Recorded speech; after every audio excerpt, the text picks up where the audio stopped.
Today I'm starting one of my favorite books, it's the Book of Job. I really started to enjoy the Book of Job after I grasped how to read Psalms. Read it the first time, it's just a story, and then a bunch of guys are talking, and you just kind of wander through the talking, and God talks, and that's that. But after I learned the Book of Psalms and learned how to read in a little more poetic sense, all of a sudden words started jumping out. There's some pretty snarky things in here. There's some funny things in here. One of my favorites is when we'll get to it is where Job tells his friends, I'm going to speak a while, and when I'm done, you can mock on. I mean, he goes mock on. Job, you're off the chain. And a lot of people, when I do chapter 1 and 2, they really want to dive into, well, why would God allow Satan, the existence of Satan, of all this? Look, we don't know why. I can speculate, but the Bible is not clear about why he allows Satan. Why didn't he just wipe him out and do his own thing? Why create hell, and then why all of our existence, etc., etc.? And we don't know. He doesn't tell us. We can speculate a lot on this. I did learn some interesting things I want to glean from this about spiritual legality that we kind of miss upon, that you can actually use as a Christian, but I'll hit that another time. Basically, we're dealing with the story here. Before I get started, you have the story of the background, you know, the heaven and the earth in chapters 1 and chapters 2. From 3 through 45 is a discourse. Well, actually, 3 through, let me get my bearings here. 3 through 38, I think, is a discourse, because you get God coming in. Yeah, God comes in 38 through 45 and really lets people know the way it is. And you have a fellow named Elihu comes in 32, who soliloquizes, I mean, quite verbosely. He doesn't have a lot of good things to say. I really like Elihu. We'll get to him in 32. But basically, you have Job come in, and he's got, you have Job, and then you also have his, he has 3 friends that came along, Eliphaz, Bildad, and, who's the other guy? Let me get these guys in here. Eliphaz, Bildad, and Zophar come in and sit with him for 7 days, and then they soliloquize. And you go from Job to Eliphaz, then Job to Bildad, and Job to Zophar, then Job to Eliphaz, then Job to Bildad, then Job to Zophar, then you have another Job to Eliphaz. You skip Zophar, then you do Job and a little bit of Bildad, then Job comes back in again. Then of course you have Elihu, then you have God. So it's very interesting how that works. We see this bouncing back and forth, and it's a point counterpoint. And you have to be very careful. I see people quoting from Job a lot. But you got to know who you're talking. Who's talking? If it's Eliphaz, Zophar, or Bildad, it's probably wrong. If it's Elihu, it's completely wrong. So you have to get your sense of who's talking to who here to understand the truth. You can't just say, I've heard a lot of people quote from the book of Job, but you have to be careful. You might be quoting from a guy who got God wrong. Remember, at the very end, God says to these men, you go talk to my servant Job and have him pray for you, and maybe I'll forgive you. I mean, that's how much power Job had in righteousness before God. Job is considered to be a contemporary of Abraham. He lived at about that time, in that time frame. We're not sure exactly where.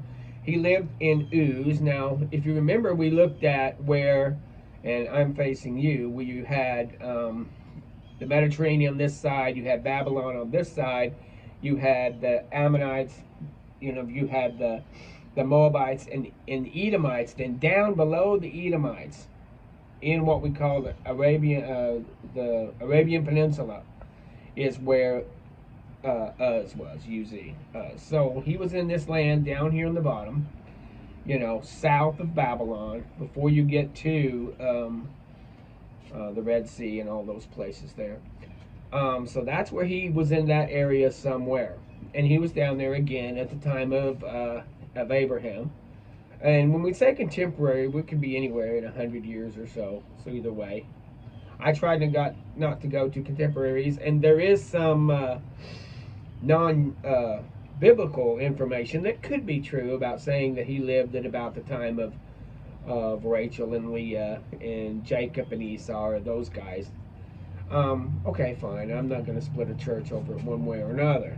So that's where we have a man in the land of Uz whose name was Job. This man was perfect and upright, and he feared God and eschewed evil. I love that, eschewed, this King James word for eschewed evil. He hated evil. He had 7 sons and 3 daughters. He had 10 kids. And he had 7,000 camels, 7,000 sheep, 3,000 camels, 500 oxen, 500 asses, and a great household, so that he was the greatest of the kings of the east. So he was a great man, blessed by God. And those numbers are very important, because when we get to the end, and I'm giving away some of this in spoilers, but God doubles him. For what he lost, God doubles. So, we see this at the very end. If you don't know how the story ends, well, I just spoiled it for you. But when he is justified, God gives him back double of what he's lost here. And he has sons and daughters that feasted in their houses, everyone on his day. Now, if you had 7 sons and 3 daughters, and they had households of their own, and let's say the daughters married another man or so, you'd have 10 households. Maybe they feasted one a month, and they all went to that one and had a great big feast for a few days. Nothing wrong with that. This is not sin. In fact, when they had their feasting days, and it could be that also Job was thrown in there, maybe he did a feast also, and it was, one for every month or something like that. Maybe they took a month off. I don't know. But the point is that when they were feasting, Job would sanctify them and raise up in the morning and offer sacrifices just in case they had sinned. Now, we're not talking about riotous sinning, like, having all kinds of orgies or something like that. Just that they cursed God. They got drunk or got happy or got mad, or they were sharing or whatever, and they cursed God. Well, I'm going to pray for their forgiveness. Now, this is something, again, I leaned in a little bit on the authority of the believer for praying for household. We always have this pray for Africa kind of thing as Christians, or pray for so-and-so, or pray for my neighbor so-and-so. But we see authority here. This man who prayed for those that under his authority of his household. And remember, we talked about households were not just your family, but all of those, your servants and their families, and those that were connected to you and that lived from your sustenance, that lived in your area. I mean, some of these households that were great could have been 1,000 people. And he would have the right to pray for any one of those because they were under his household. Now, someone of another household, maybe he needed to ask for their permission. Here's where I go. When Jesus was going around healing people, he often dealt with a sense of household. He healed people that were in their own household. They prayed for themselves, or it was for their kids, or it's for their servants. They never prayed for Bob's mother's cousin's stepchild or something like that. It was always within an authority. And it seems like you always had to have their permission. So we see something like this into play. And so here we have Job and his family is set up, and he did this continually, just in case. Well, then we step into the other world, and it's talking about, and the sons of God came before the Lord, came before Yahweh. And we don't understand why this works, why he allows this. The sons of God obviously is angels. This what kind of kills the Sethite view in chapter 6, where it's the sons of God came to the daughter of men. The understanding of the sons of God as being angels. Now, you have the obedient and the disobedient, because Satan is here. And they go before him, and they're telling about what they've seen. And Satan comes up before the Lord, and he asks him where you've come from. And he goes, I've been wandering around on the earth. And he says, have you considered my servant Job? Now, listen. We always use the book of Job as just human suffering. People are suffering. It's just suffering. Well, no. Have you considered my servant Job? Job was a servant of Yahweh. And so he lifts him up. Have you considered him? He's pretty good guy. Because maybe he's going to and from the earth looking at how people are living and how people are not glorifying God, etc., etc. And have you considered Job? And he goes, well, does Job serve you for naught? For you put a hedge around him and about his house on every side, and you bless the work of his hands, and his substance is increased. But put your hand on all of this, and he will curse you to your face. Ooh, a challenge. He'll curse you to your face if you take away his stuff. So he says, okay, you can go and take his stuff, and you'll see. So Satan went forth. And on that day, we see in chapter 1 here, things happening boom, boom, boom, boom. You get the idea from the writing here. It isn't like he lost his stuff on one day and his family the next and all this kind of stuff. It all happened almost simultaneously. And so that shows the impatience of Satan to destroy. But my wife and I, we kind of lean on coincidence. If one thing's happened, well, maybe that's bad luck. If 2 or 3, I start looking for spiritual sources. If things are happening in 2 or 3, both for good or for bad, a lot of times I can tell if God is moving because an opportunity keeps coming up, or it's just the right fit, or it's not just luck. And I attribute very little to luck in my life. I might hit a nail and pop a tire and have to go get a new tire. I thank God that I'm able to pay for the tire. I don't know for sure why I hit the nail. That could have been luck. But if you see the nail and the radiator goes out, yeah, you better start thinking. So here he is, the oxen were plowing, and Job was out there, and a guy came across and said that the Sabines, which is another group of people, had come in and fell upon them. This messenger comes to talk to Job. The Sabines came and slew all the servants that were in the field and the oxen, and I alone escaped thee, and I alone escaped to tell you. While he was speaking, another man ran up, that a fire from heaven has fallen and has consumed the sheep and the servants and consumed them all, and I alone have appeared to tell you. And as he was finishing talking, here comes another one, says, the Chaldeans came with 3 bands and fell upon the camels and carried them away and slew all the servants with the edge of the sword, and I alone escaped to tell you. All these things are happening simultaneously. And while he was just finishing speaking, another guy runs up, says, thy sons and thy daughters were eating and drinking, and behold, there came a great wind from the wilderness and smote the 4 corners of the house, and it fell in and killed them all, and I alone escaped to tell you. And Job rises up, he tears his mantle, he shaves his head, and goes to the ground worshiping. Naked I came out of my mother's womb, and naked I shall return. Yahweh gave, and Yahweh has taken away. Blessed be the name of Yahweh. And he did not charge God. He didn't charge God on, that was mine, you took it away. How dare you? Oh, how can you be so mean? We always have to talk of the evil God who does things, and atheists like to talk about the evil God. He says all souls belong to me, and the soul of the Father and the soul of the Son, and the soul that sins is the soul that dies. All souls belong to him. Why did you let this? Why did you let that? The Lord is doing things maybe we don't know. In chapter 2, it talks about another day came when they presented him. And again, the question was asked of Satan, where are you coming from? Well, I've gone to and fro. And he goes, have you considered Job? He goes, yeah, but skin for skin. He even lifts up Job a little bit. He says he's upright, he eschews evil, he holds fast to his integrity. He goes, skin for skin, all the man hath he will give for his life. But you put his hand on his flesh and bones, and he will curse you. Behold, he is in your hand, but don't take his life. Now, who created this circle? Who created this circle here?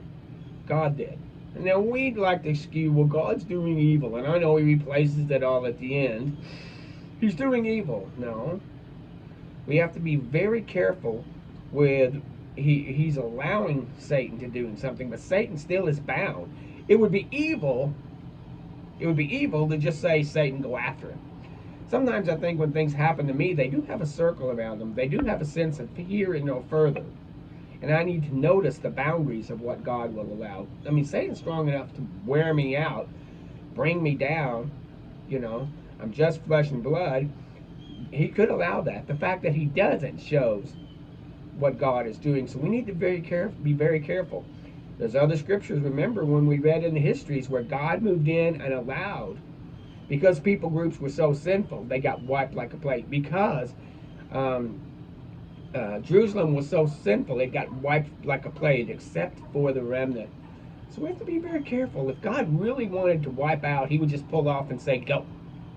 That would be pure evil. There isn't really, we've never really seen pure evil. It seems like we get a taste of it enough to know that we need to come to God. But if we want more, he'll take us down. But it seems to be a point to where evil will destroy. We've seen this with the Soviet Union. We've seen it with Nazi Germany. We've seen it with Pol Pot, and we've seen it in other places where bad men came up. We saw it with Ahab, and we saw it with Jezebel and their children. But evil tends to die out, and good will rise up, or evil will continue and then die. It's like a cancer, it kills itself. Pure evil would be to say, here, Satan, do what you want to. Seems like he's always on a chain. He can only go here and no further. And Jesus even gave us a bit of rights when he said that what you bind on earth, you bind on heaven, what you loose on earth. Sometimes he does to me what I'm allowing, you know. So God's not truly evil. He will. It even says he does evil things.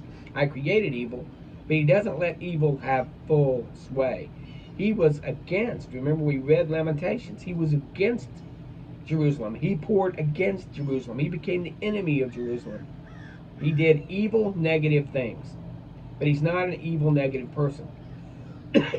You know, is it evil to put a man in jail and take away his family? Well, the act itself is evil. But is it just if that's a consequence for breaking our laws?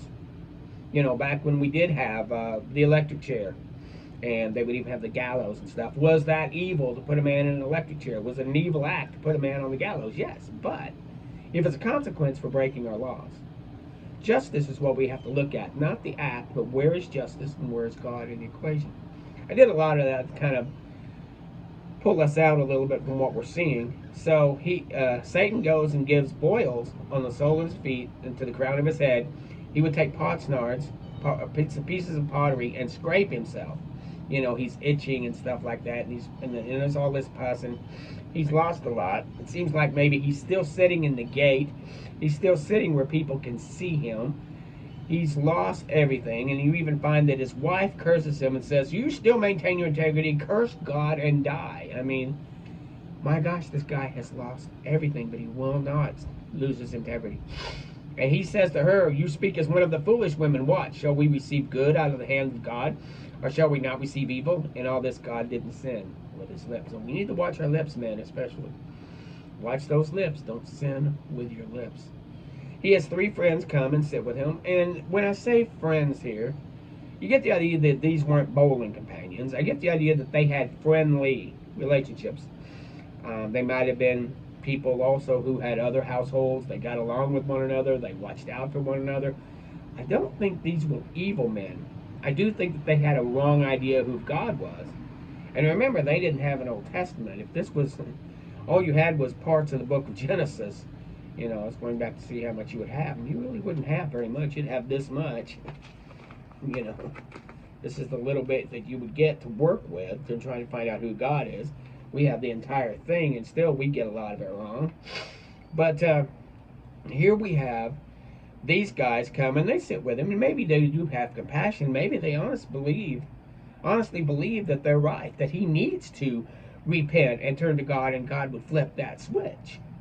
A lot of this sounds like decent, compassionate atheism and Gnosticism. The problem is they were wrong about God, but they could have been nice guys. We have Eliphaz, you have Bildad, you have Zophar, and they sit, and they appointed enough time. They came and sat with him, and they saw him afar, and they went and also sat, rent their mantles, and joined him, and sat in the dust, and sat there for 7 days, and no one spoke a word. Now, maybe they went home to sleep, and maybe they went to get something to eat or something, but the idea that they were communing with him, and they were joining him. And he begins to soliloquize, but I wanted to break this up, if I could, on soliloquies, you know, to where I can do maybe, he speaks for like 3 chapters, and then there's 1 chapter, and then there's 3 chapters here. I might break it up into smaller groups, because I want to hit the soliloquy, or maybe I could do a soliloquy and a response at the same time, but I don't want to break it up mid soliloquy.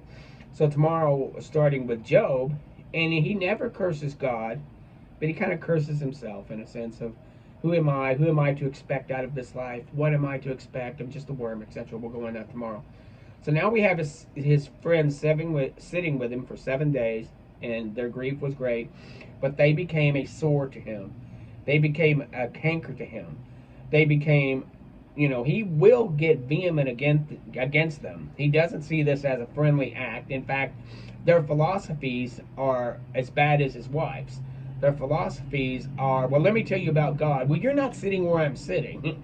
You're not sitting here having lost everything. To you, it's all aesthetic. To you, it's all, theoretical, theological. To me, it's real world. No. And he sits firm, even though these guys come at him, and they even kind of get snarky with him, and they get angry with him. In their small defense, they might think they're right 100%. They find out at the end they're wrong. But we're going to look at their arguments and look at their quid pro quos and their back and forth. And I love what he says about, there's even a party where he says, no doubt you are the people and wisdom will die with you. Snarky. Just continually snarky. I love this book. This book is a fun book. I'm going to have fun going through it. But we just set the preface. We just went through the prelude and everything starts tomorrow. Thank you.